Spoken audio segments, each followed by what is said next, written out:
If I may have all our panelists and speakers, please turn on their video and we will take some questions from the audience. Please feel free to put your questions in the Q&A or in the chat or the comment section, and then we'll get started on the questions. So we have Dr. Julia, Dr. Yuhar Erickson, we have Dr. Adeyemi, we have Dr. Adriana. So we'll be getting ready. So I'll do the first round of questions for each of the speaker. We would like to have this as very interactive as possible. Please, our audience, please feel free to ask your questions in the comment box, and I would take your questions to the speakers. So the first question will go to Dr. Erickson. The question is, as Europeana and data spaces scale, how can we guarantee that minority organizations retain data agency? That is the right to set access rules, monetize them, and take them down, while keeping collections open for research. So how do we ensure that minority communities retain their data agency? Yeah, that's a very good question. And yeah,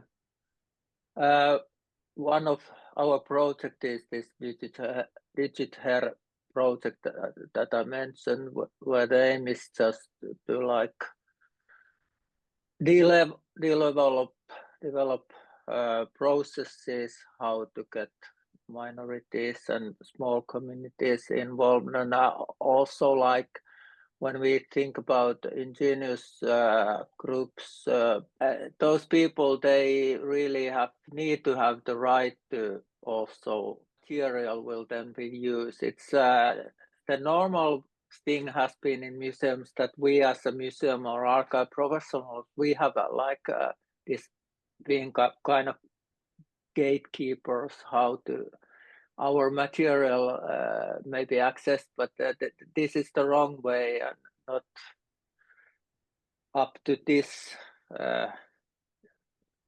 situation we are living now. So we have to like discuss all the time with the communities, and they have the right to decide the grounds their material will be then used or not used. So yeah, more discussion, and also like cooperation is also like if there is a, for instance, my institutes, we only have 3 of us.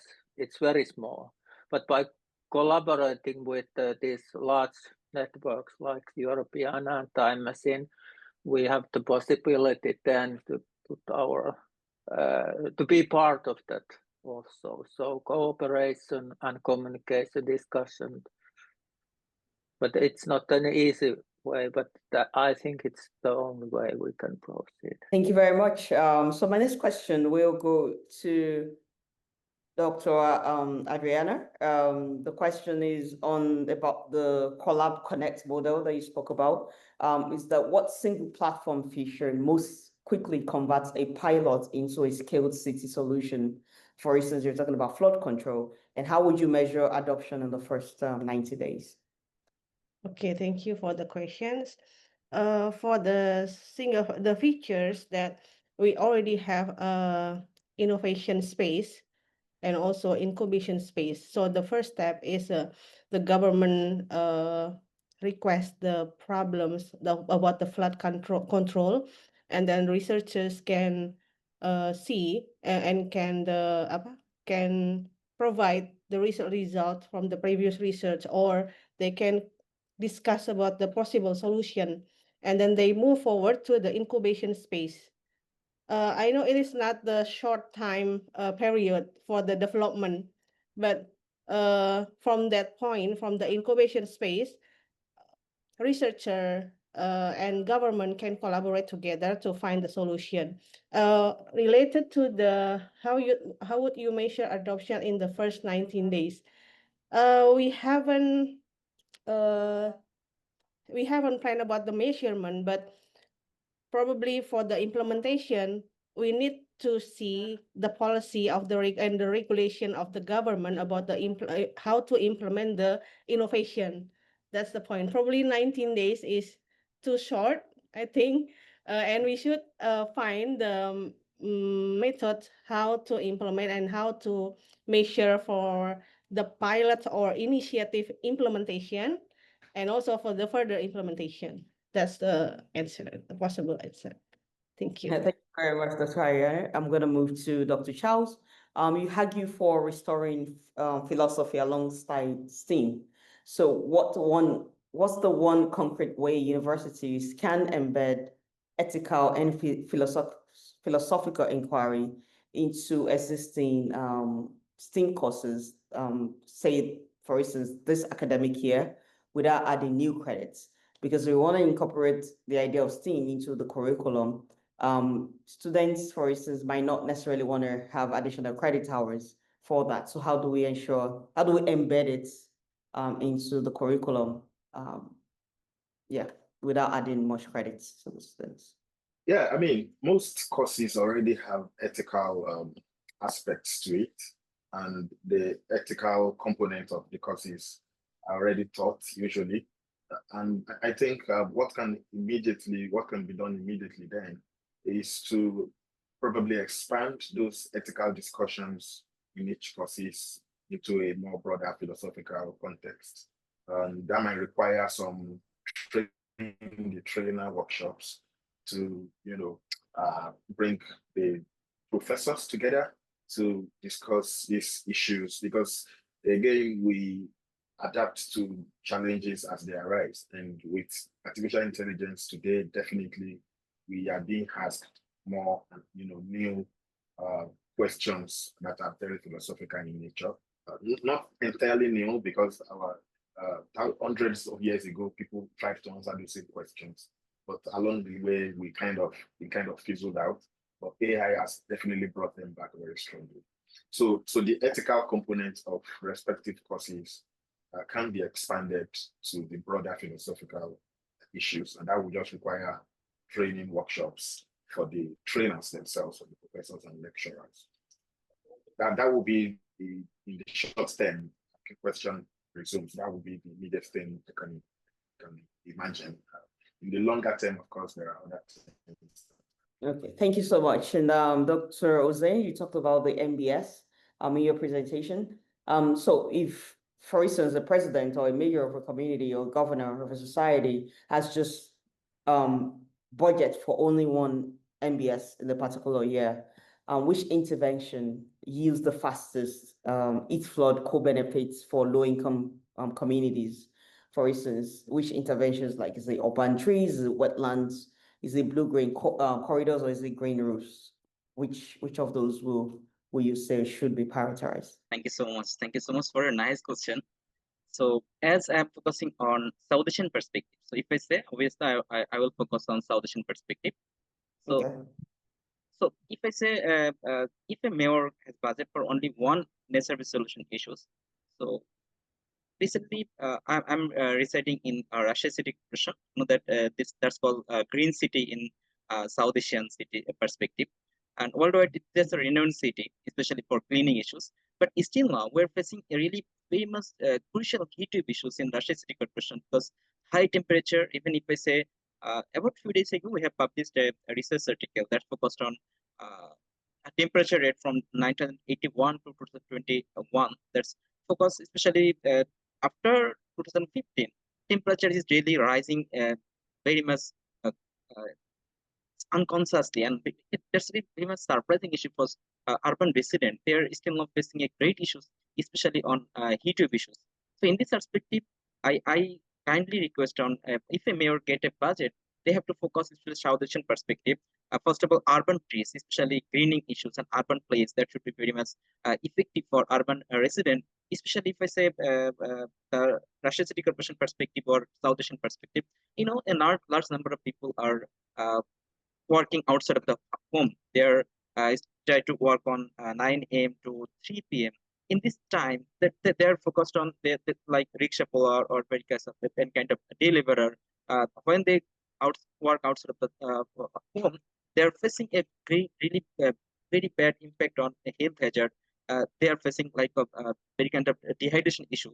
So in this perspective, if a mayor or a city authorities, then the first initiative should be heat-related issues like rooftop gardening, urban trees. And if I have budget, personally, if I have budget, then obviously I have focused on urban trees and urban greening issues. That's really good issues for South Asian perspective, because a large number of resident of South Asian cities, they're really facing this great issue in recent arena and recent issues. If I say Industry 5.0, and we have a lot of tools, we have a lot of industry software, and we have a lot of initiative, lot of policies, but what are the actual implementation? Mr. Yanti, maybe Yanti Adriana, maybe Professor Yanti Adriana, and he also ensured that triple helix model I also mentioned in his presentation. Industry, academy, also government, and also government should be collaborate with industry. And in this perspective, university can produce huge knowledge, huge initiative, but actual what are the implementation? So that should be key issues on. Thank you so much.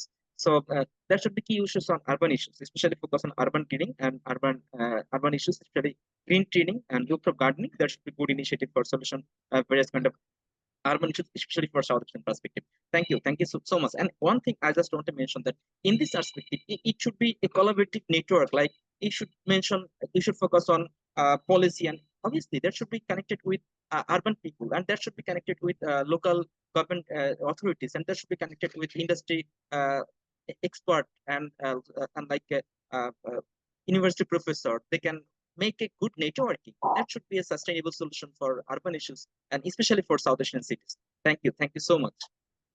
Thank you very much for that profound response to the question. So I'm going to take a question from one of the participants that is directed to all the speakers. Vikrant, you have your question in the Q&A.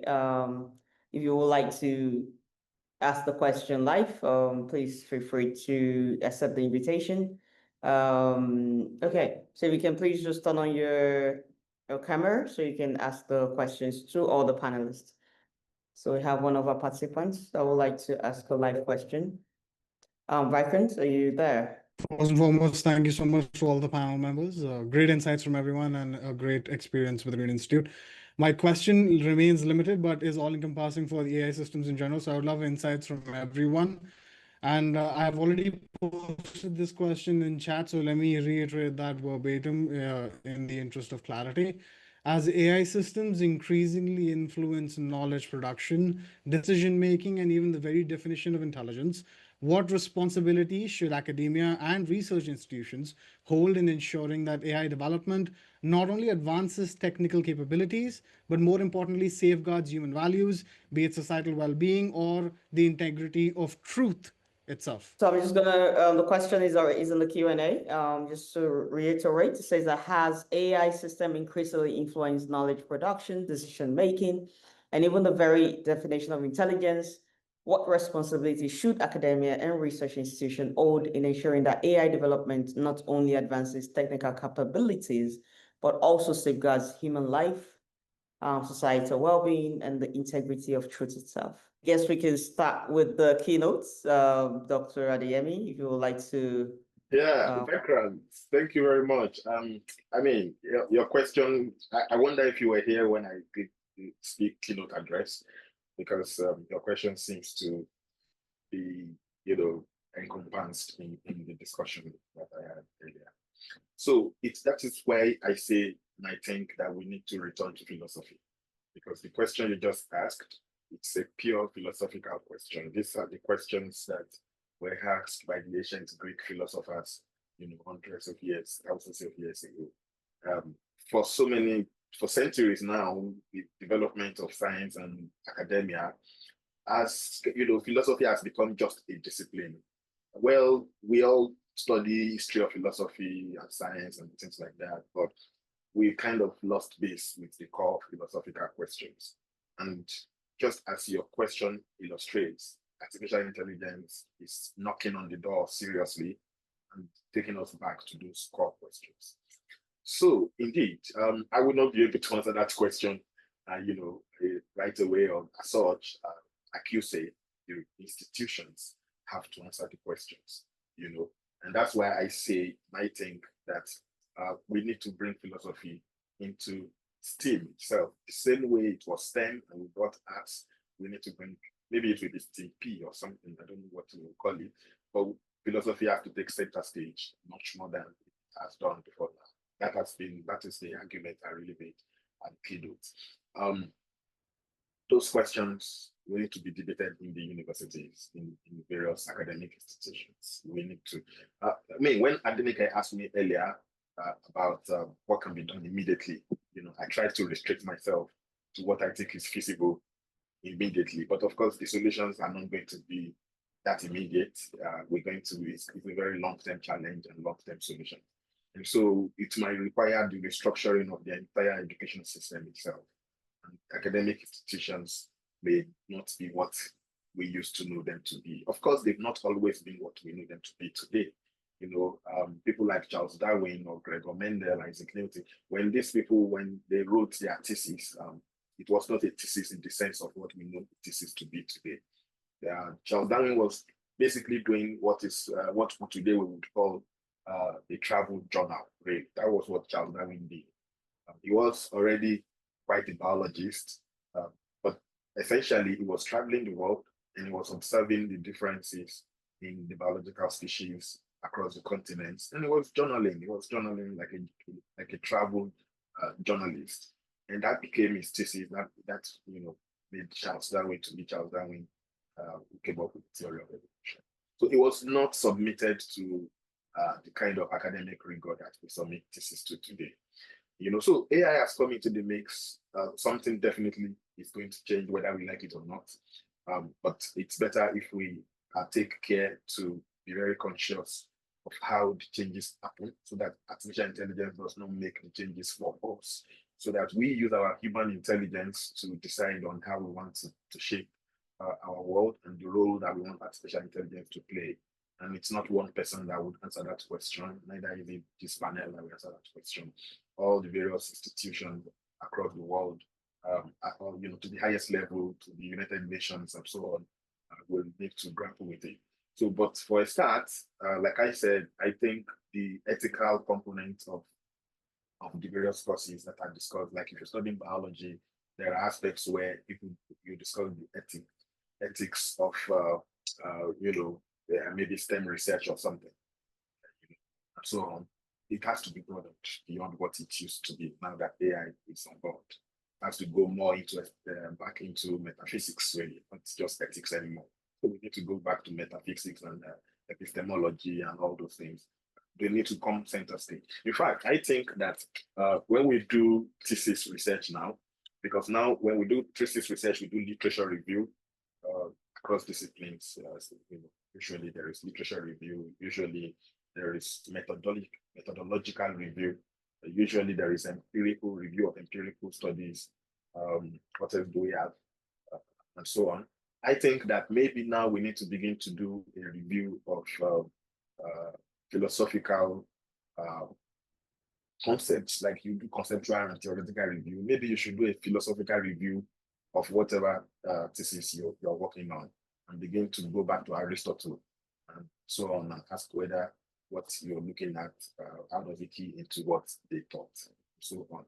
So it's a big, really broad topic, that is way beyond just us. But of course, we have started the conversation here. We need to take it beyond this forum to the various institutions that we belong to continue the conversations in those places. And I think one of these days, it will definitely be a very global conversation that's international, like United Nations kind of level. we might indeed see a actual reintegration of philosophy. Interesting. Thank you very much, Dr. Adeyemi, for that insightful feedback. I'm Adriana, I don't know if you would like to, Dr. Adriana, you don't know if you would like to comment on that question or have something to contribute. I think it's enough. Okay. Dr. Erickson, would you like to say one or two things to that question? Yeah, a few words.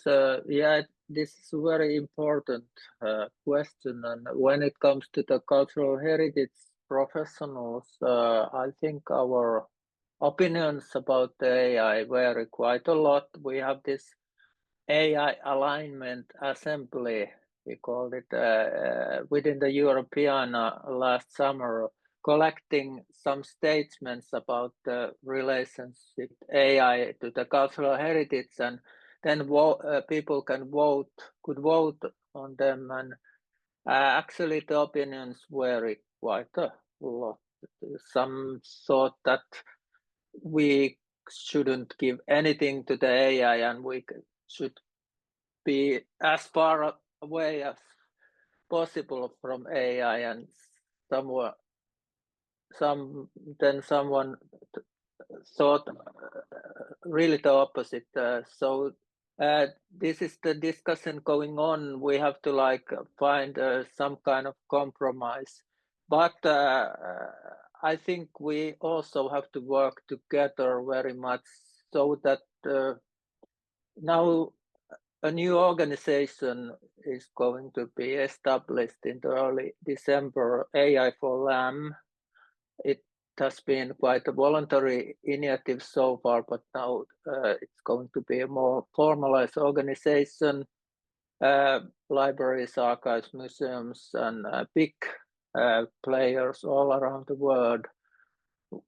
Music Archive Finland and Time Machine and European will be part of that, but also like major archives, museums, libraries around the world. And when we like discuss together and work together, then we have this also more voice, a louder voice when we speak to the AI companies, for instance, because we are such a large group of organization speaking with one voice, AI for LAM. So that's also, I think, very important.